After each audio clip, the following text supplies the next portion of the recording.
This is Cedar Grove, a great place to live and raise a family.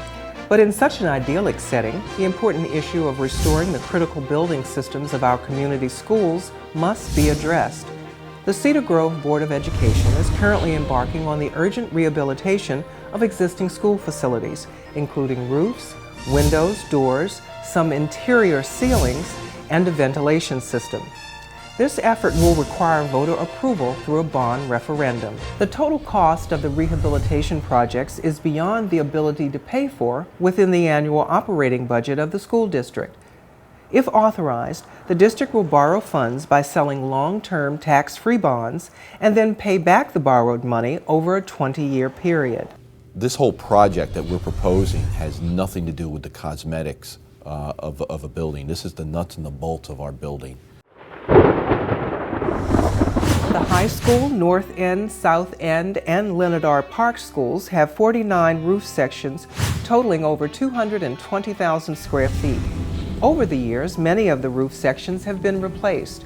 However, a good number of sections remain to be done. There are 24 old roof sections that urgently require replacement. These old sections total over 121,000 square feet, representing 55% of the total roof area of the 4 buildings. The majority of the old roofs are original equipment from when the buildings were built over 60 years ago. They are well past their useful life and beyond simple repair. They must be replaced.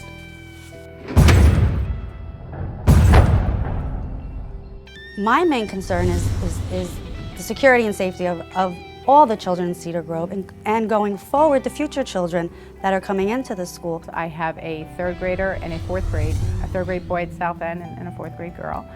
And they are going through South End now, which in itself is exactly the way it is 30-something years ago, 40 years ago. The high school, North End, and South End windows are all original from when the buildings were built in the 1950s. Many of these windows no longer function properly. Specifically, some cannot be opened at all, and some do not stay up when opened. All the windows in my room do not open. The one that does, I do have to reach over, and it's very difficult to open, but I can get it opened. Unfortunately, it doesn't stay on the track all the time, so that I do have to exert more effort to try and even out the window so that it stays up and it would be secure. After about 6 decades, the internal mechanisms are simply worn out. In addition, these single-pane windows create a curtain wall around each of the schools. The majority of exterior wall area of each building is only a sheet of glass. As a result, the old windows are highly inefficient and allow massive volumes of heat to escape and cold drafts to enter. Many times I would have to take my kids out of the classroom and go down to the media center where it was warm. We couldn't function. The kids were freezing. They would have their coats on, and that was still not sufficient. So we would have to leave the classroom. Many times the hallway was warmer than my classroom. It was the windows. The windows were just horrible. Significant energy is wasted while heating costs continue to rise. I have to layer my children so that when they go to school, they can be at a comfortable temperature with the clothing that they're wearing. The interior doors for the high school, North, and South End schools have experienced heavy use and sometimes abuse by the many generations of students who have passed through. There are 2 areas of concern with the doors that are solved by replacing them. The first issue is to make the doors ADA compliant for students with disabilities, and the second issue is to bring the doors up to current fire rating in case the unthinkable happens. Someone else said it best, you wouldn't let your house not be repaired for 40 years. Regarding the heating system in the E-wing of the high school, air exchangers need to be installed on the roof in order to ensure adequate ventilation and efficient heating of that area of the building. As a result of numerous above-the-ceiling repairs and water leaks over many decades, there is a need to replace many sections of inside ceilings and lighting at the high school.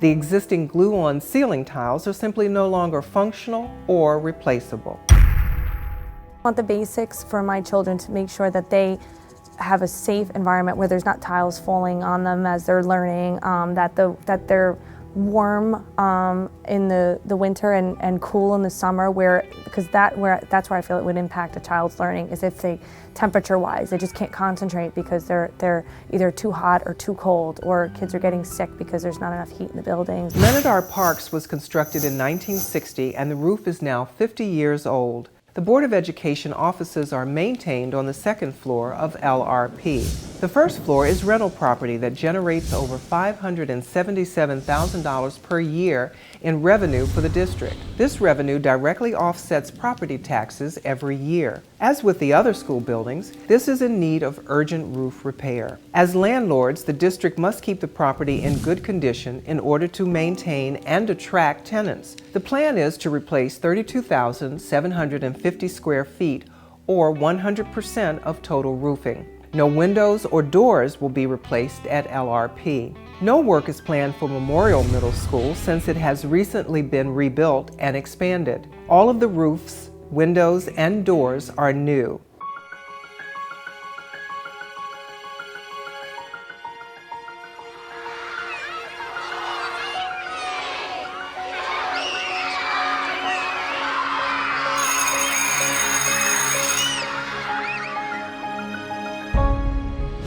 Now is a very good time to fund these projects for two reasons. First, the state of New Jersey has committed to funding 40% of eligible project costs, totaling $4.6 million. This commitment is only good for 18 months.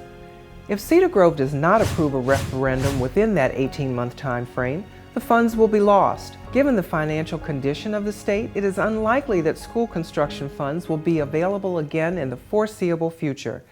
Since the roofs and windows need to be replaced one way or another, it's best to get the money from the state now, rather than pay the full cost ourselves for more costly repairs later. Second, interest rates have never been this low in our lifetime. Currently, rates to borrow money through school bonding are around 3.5%. We can lock in this rate for the 20-year duration of the bonds and then minimize the cost to Cedar Grove. Rates this low may not be seen again. The total cost of the projects for the district is about $12.2 million. The state of New Jersey has agreed to provide $4.6 million of the costs. The net amount of $7.6 million will require bonds to be issued by the Board of Education. Repaying these bonds will work similar to a home mortgage loan. Assuming a 20-year loan payback at current rates of 3.5%, the cost of the average Cedar Grove home, assessed at $485,000, would be $114 a year or $9.50 per month. School operating expenses will be significantly reduced with the new roofs, windows, and efficient lighting at the high school. The estimated annual savings to the school district is about $156,000 in gas, electric, and maintenance expenses. This reduces the actual cost to about $81 per average Cedar Grove household, or $6.75 a month. Specifically, with modern thermal double pane windows, fully insulated roofing, and more efficient lights, the reduction in gas and electric expense is estimated at 40%. This results in annual savings of about $144,000 at current energy prices. The new windows and the new insulation on the roofs, I would say that your energy savings are going to be realized immediately during the heating season. In addition, the district spends an average of $12,000 per year in roof patching for emergency leak repairs. By replacing all the remaining old roofs, the district will eliminate these expenses. I don't really relish the fact of having to pay more taxes, but I think it's essential, and I think schools are essential for the town, and their upkeep and upgrade and keeping them working the way they should be is essential. So I think it's something that should be done. Over the years, many roof sections in the district have been replaced. However, during any given year, there was never enough extra money available to complete the large volume of replacements necessary to keep up with the aging roofs. Therefore, each year, as the roofs continued to age and leaks were discovered, stopgap repairs and patching became more frequent and more extensive. However, no amount of patching can extend the life of a roof indefinitely. Eventually, replacement becomes the only option.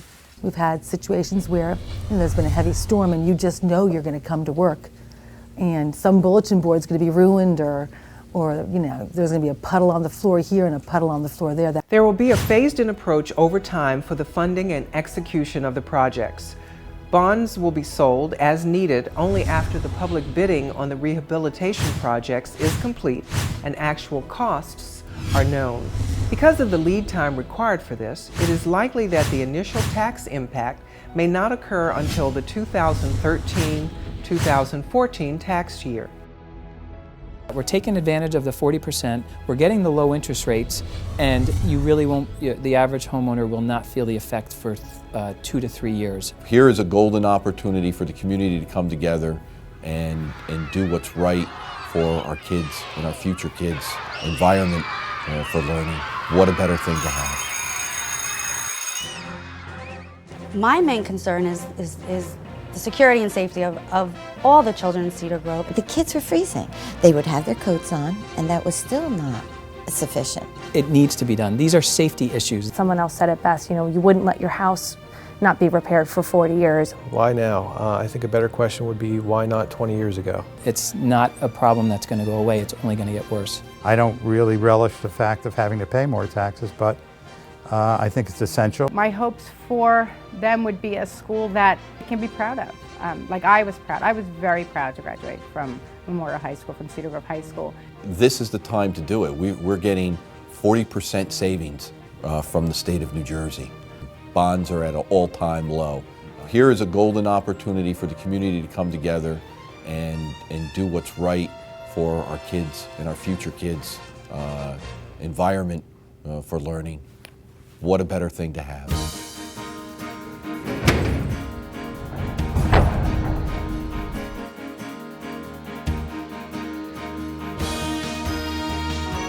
The time for action is now. The facilities that serve our children cannot be allowed to deteriorate any further.